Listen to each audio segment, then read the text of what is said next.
Igbo language conversation practice. Igbo, English. Moto a ghe oghe. Moto a ghe oghe.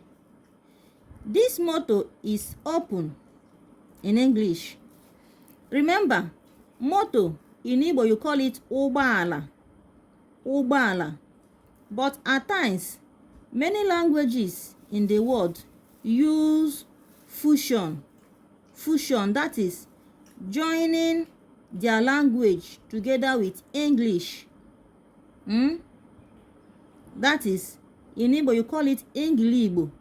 Ingilibo, joining English and the Igbo together.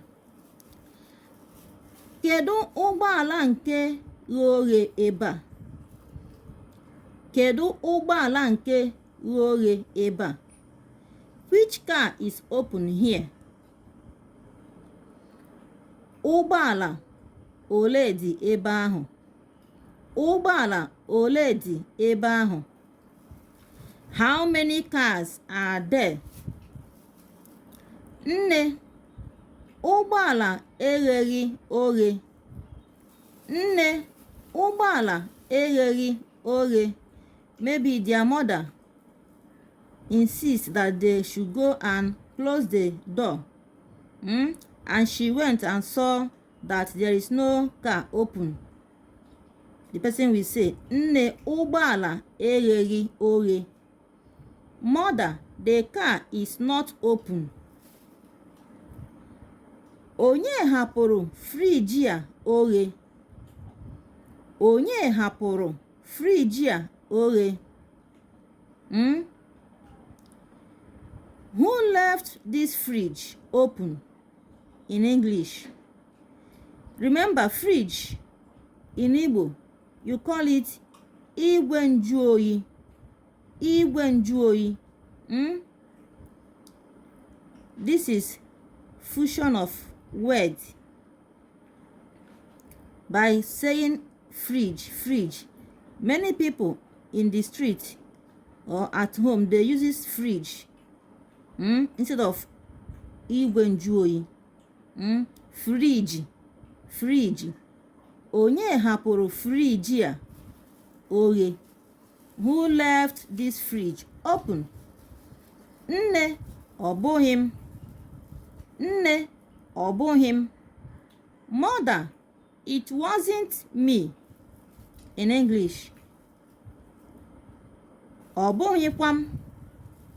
Ọ bụghịkwa m. Maybe the second person will also say, ọ bụghịkwa m.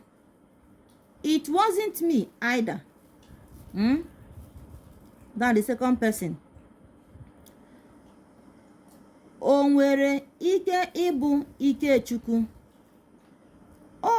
O nwere ike ịbụ Ikechukwu.